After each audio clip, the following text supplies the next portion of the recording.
It was good to see all of you this morning on Zoom. I'm glad everybody made it in. Today I'm going to continue in our book. We're on chapter 6, which is called Uh-Oh. Dale's 9 o'clock a.m. talk on wisdom didn't exactly start at 9 o'clock a.m. He had a little cleaning up to do. Actually, he had a lot of cleaning up to do. There's something about the way dried chocolate syrup and chicken feathers stick in the hair that makes them a little tricky to wash out. We all sat on the bleachers, silently waiting, like prisoners for execution. Even Jimmy Jack wasn't saying much. An all-time first for Jimmy. I glanced over at Gary. Our eyes met. He slowly shook his head in amazement. I wanted to explain. I wanted to tell them that it really wasn't my fault, that it was all Jimmy Jack's idea, and that everyone else at the camp had helped. But it wouldn't have made any difference. There was no telling when Dale would show up, but none of us complained about sitting around. We would have sat there all day if we had to. So, to pass the time, I reached down to old Betsy, popped open her lid, and snapped her on. Maybe a little mutant man would help. As you may recall, our handsome hero is orbiting the planet Jupiter. It's a beautiful view up there, not a cloud in the sky. Come to think of it, there isn't a sky. Come to think of it, there isn't even any air. And since Mutant Man has this thing about breathing, he figures it's best to move along. Fast. But how? Suddenly, he spots a stray meteor blazing past. What luck! Normally, superheroes don't hitchhike. I mean, these days there's no telling what type of weirdos might be hanging around the block, or the outer fringes of the galaxy for that matter.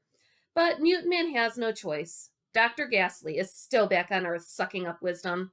Who knows what humongous havoc he's havocing while our hero's hidden away. And let's not forget that Brady Bunch rerun. If Mighty Mutant doesn't hurry back, he'll miss the entire show. Pressing that button on his mutant belt, the left hand of our gorgeous good guy suddenly turns into a giant catcher's mitt. Okay, buddy boy, he shouts in his best Major League catcher's voice. Burner right here, attaboy, what do you say, come on, burn it in. And burn in is exactly what the meteor does. Ka-swoosh, sizzle, sizzle, sizzle. Immediately, Mutant's mitt is on fire. Talk about too hot to handle. Fortunately, our handy hunk carries a fire extinguisher in his back pocket for just such occasions. Soon the fire is out as the meteor hurtles over our hero toward the Earth at a zillion point 3 miles per hour. Next, he presses the radar button on his belt, which not only spots Dr. Ghastly's helicopter, but also heats up last night's leftovers for a little in-between adventure snack. Finally, he makes his move. Thanks for the lift, he shouts as he lets go of the fiery meteor and falls toward the Earth. Normally, such a fantastic free fall would frighten even our fearless and faithful friend. Say that 5 times fast. But as an owner of several skateboards, Mutant is a pro at falling. At last, Dr. Ghastly comes into view. His wisdom sucker upper is still doing some serious sucking. But, oh no! Could it be? Our hero is falling too fast. According to his rough but always brilliant calculations, he'll be missing the gorilla by 17 yards, 2 feet, and 2.5 inches, give or take a mile. Great Scott! What can he do? No need to worry your pretty little head. Superheroes are always prepared for such emergencies. Reaching into his other back pocket, he pulls out a piece of mutant sugarless bubble gum. The preferred gum of superheroes everywhere. Quickly popping it into his mouth, he chews and blows a bubble. But not just any bubble. This is a mutant bubble, so big that it could pass for a hot air balloon. And amazingly enough, that's exactly what it becomes. Expertly, he maneuvers the balloon toward Dr. Ghastly. Once beside the hairy ape's helicopter, he pops the bubble and makes a superb superhero leap toward the cockpit. It's a close call, but he makes it. He has to. There are still 5 more chapters left in this book. Now inside, they begin a fearsome flight. Holding each other in their clutches, they dance this way and this way and that, and pretty soon they're doing the foxtrot, then the hokey pokey.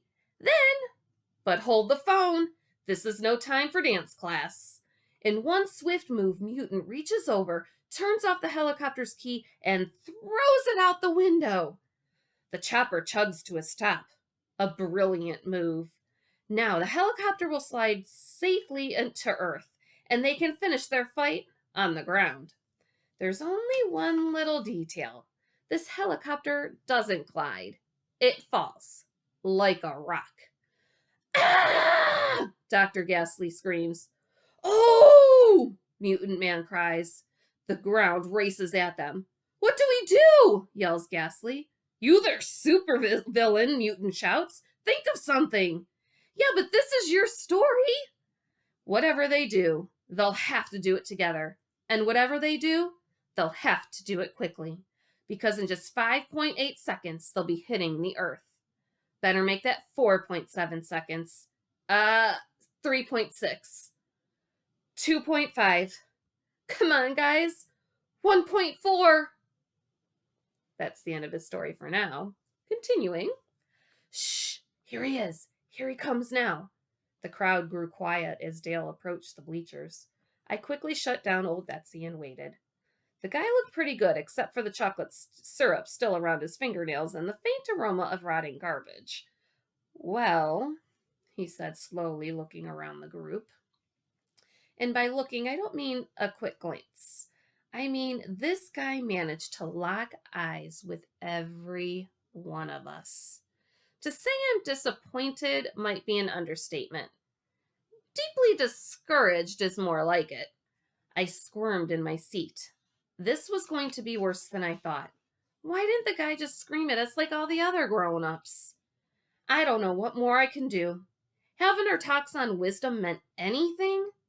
We all stared at the bleacher seats in front of us. Hard. Real hard. Dale continued. We've discussed how it's wise to choose good friends.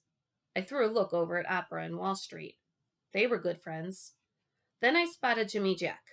Well, 2 out of 3 ain't bad. We've talked about the wisdom of being kind to others. I threw a look over at Gary and his goons. Strike 2. And we've said that wisdom is more than just learning what God wants. It's doing what he wants. Wisdom is obeying. Strike 3. I actually thought you guys were listening. That is, until last night. He reached into his ear and pulled out a small feather. And this morning. More silence. I don't know, he sighed. I'm almost tempted to cancel today's canoe trip. The canoe trip? With all the excitement, I'd completely forgotten about the canoe trip. But the rest of the campers hadn't. A murmur of protest swept through the crowd until Dale raised his hands. But I don't think so. The murmurs turned to sighs of relief. That's too easy. The sighs stopped. What could be worse than canceling the canoe trip? We were about to find out. Forget being tortured on the rack. Forget electric chairs. Forget a day without TV. What Dale had planned for us was worse than all those punishments put together. You know, he continued calmly, the Bible tells us that it's also wise to settle conflicts peacefully. And if I'm not mistaken, we definitely have some conflict going on here. Wouldn't you say so, Gary? Wally? Every eye in the camp turned toward Gary and me. Yes, sir. Dale was definitely up to something. So, to better help you understand wisdom, I've devised a little competition of my own. Starting at noon, Gary and Wally will begin a competition that will teach you wisdom in a way that you will never forget. The group started to buzz, but Dale was on a roll. Over and over again, the Bible talks about the wisdom of serving others and of loving your enemy. So, I thought, here it comes. For the next 2 days, throughout our entire canoe trip, Wally and Gary will be competing to see which one of them can outserve and outlove the other. The group buzzed louder. If Gary wins, Wally's group will have to pick up all the trash around camp before we go home. If Wally wins, that will be Gary's group's job. The buzzing turned to a loud drone. Was the guy crazy? Who ever heard of this kind of punishment, having to outserve the other guy? Wall Street, he called, you will be the scorekeeper for Wally. Jimmy Jack, you keep track of Gary's score. Jimmy Jack started to protest, but Dale cut him off. Now, we all have some serious packing to do for the trip, so I suggest we get started. Then, without another word, he turned and headed back toward the cabins. The loud drone of the group turned into a roar, but I barely noticed.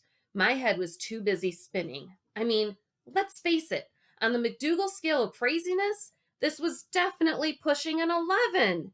But things were going to get even crazier. And that's the end of chapter 6. I know you guys love cliffhangers. Chapter 7 is The Competition Begins. So until tomorrow, goodbye, guys. See you soon.